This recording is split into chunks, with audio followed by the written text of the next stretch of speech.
Hello friends, नमस्ते। आप सभी का स्वागत है गुड्डू क्लासेस मकसूदपुर गया में। जैसा कि आप सब जानते हैं कि 2026 बोर्ड एग्जाम की परीक्षा चल रहा था। कल इसका जो था लास्ट एग्जाम था, यानी कहे तो अंग्रेजी का बचा हुआ।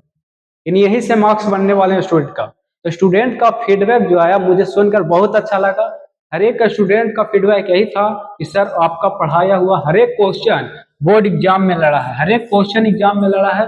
तो एक टीचर के लिए इससे ज्यादा खुशी के पल कुछ भी नहीं हो सकता जब उसके द्वारा पढ़ाया गया स्टूडेंट कहे कि सर आपके द्वारा पढ़ाया गया क्वेश्चन पूरा पूरा मिला था, एक भी क्वेश्चन आपके पढ़ाए द्वारा बाहर नहीं आया था।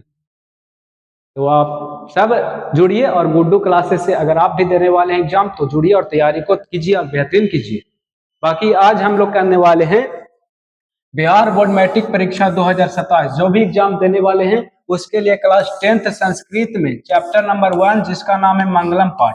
चैप्टर नंबर 1 का नाम क्या है? मंगलम पाठ। इसका संपूर्ण आज सब्जेक्टिव करने वाले हैं। क्या करने वाले हैं? सब्जेक्टिव करने वाले हैं मंगलम पाठ का। पहला पाठ है संस्कृत में मंगलम पाठ, उसका संपूर्ण सब्जेक्टिव करने वाले हैं। आ जाइए पहला क्वेश्चन देखते हैं। पहला क्वेश्चन ध्यान दीजिएगा इधर। पहला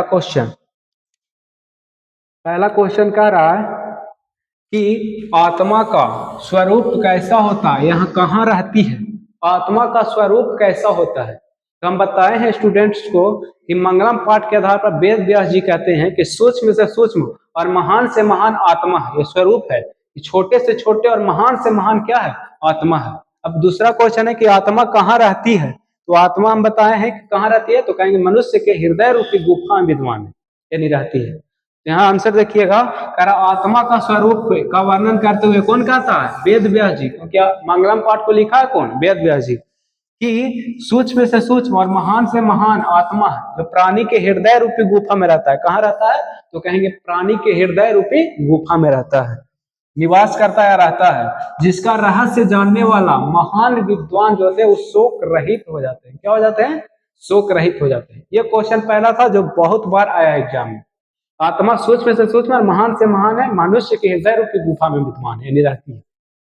और इसको प्राप्त करने वाला विद्वान क्या हो जाता है? तो कहेंगे शोक रहित हो जाता है। आइए नेक्स्ट क्वेश्चन, सेकंड। दूसरा क्वेश्चन कह रहा है महान लोग।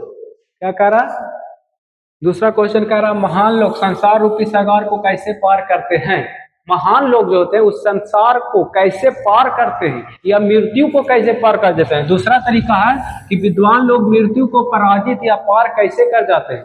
तो आंसर देखिएगा, कह रहा है ज्ञानी और अज्ञानी का वर्णन करते हुए महर्षि वेद व्यास जी कहते हैं कि अज्ञानी हूं, मैं अज्ञानी हूं और अन्य विद्वान है ऐसा महान लोग समझते हैं, और ऐसा समझकर भी वह मृत्यु को पार कर लेते हैं। वे जानते हैं कि इस संसार रूपी सागर को पार करने का इससे अच्छा मार्ग कोई नहीं है। ज्ञानी और अज्ञानी का वर्णन करते हुए महर्षि वेद व्यास जी कहते हैं कि मैं अज्ञानी हूं और लोग ज्ञानी हैं, ऐसा समझकर ही लोग मृत्यु को पार करते हैं, अर्थात संसार रूपी सागर को पार करते हैं। यह है इसका आंसर। संसार रूपी सागर को कैसे पार करेंगे? तो अपने आप को अज्ञानी समझकर और बाकी को ज्ञानी समझकर ही संसार रूपी सागर को पार किया जा सकता है, अर्थात मृत्यु को पार किया जा सकता है। ये था क्वेश्चन। आइए बाकी इसका पीडीएफ मिल जाएगा आप लोगों को। तीसरा क्वेश्चन देख लीजिए। तीसरा क्वेश्चन है, ध्यान दीजिए। कह रहा नदियां और विद्वान पुरुष में क्या समानता है। हम बताए हैं नदियां और विद्वान बताए हैं बच्चों को कि जिस प्रकार नदी अपने नाम और रूप को छोड़कर समुद्र में विलीन हो जाते हैं यानी मिल जाते हैं, उसी प्रकार विद्वान अपने नाम और रूप को छोड़कर आत्मा यानी परमात्मा में मिल जाते हैं, ब्रह्मा में मिल जाते हैं। ये समानता है कि नदी भी नाम और रूप को छोड़ेगा तो किसमें मिलेगा? समुद्र में। लेकिन विद्वान अपने नाम और रूप को छोड़ेगा तो किसमें मिलेगा? तो कहेंगे परमात्मा में यानी ब्रह्मा में मिल जाएगा। क्वेश्चन का आंसर देखिएगा, जैसे नदियां अपने नाम और वास्तविक नाम और रूप को छोड़कर समुद्र में मिल जाती है, विलीन हो जाती है या मिल जाती है, एक ही बात है, अर्थात मिल जाती है। ठीक उसी प्रकार सभी विद्वान पुरुष अपना वास्तविक नाम और रूप को त्याग कर दिव्य पुरुष हो जाते हैं, अर्थात आत्मा अर्थात ब्रह्मा अर्थात परमात्मा में मिल जाते हैं। ये समानता है कि नदी अपने नाम और रूप को छोड़कर जिस प्रकार समुद्र में विलीन हो जाती है, उसी प्रकार विद्वान अपने नाम और रूप को छोड़कर किसमें मिल जाएगा? तो कहेंगे ब्रह्मा अर्थात परमात्मा में मिल जाएगा। नेक्स्ट क्वेश्चन है, आ जाइए।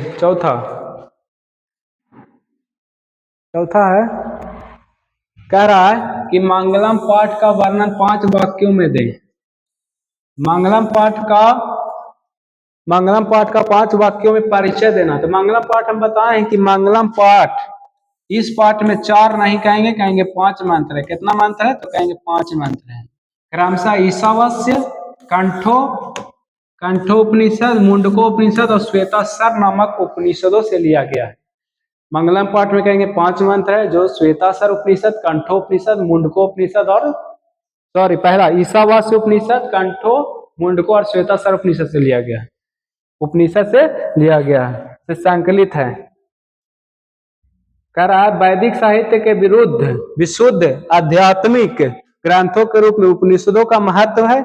इन्हें पढ़ने से परम सत्ता की प्राप्ति, श्रद्धा उत्पन्न होती है और उपनिषदों विभिन्न वेदों से संबंध रखता है। इस प्रकार से नहीं लिखेंगे, कहेंगे मंगलम पाठ के लेखक महर्षि वेद व्यास जी है। इसमें 5 मंत्र हैं। इसमें पहला मंत्र ईशावास्य, दूसरा कंठो, तीसरा मुंडको, चौथा भी मुंडको, 5वां श्वेताश्वर उपनिषद से लिया गया। इसको पढ़ने से क्या होता है? परमात्मा की प्राप्ति होती है। 5वां क्वेश्चन देख लीजिएगा ध्यान से।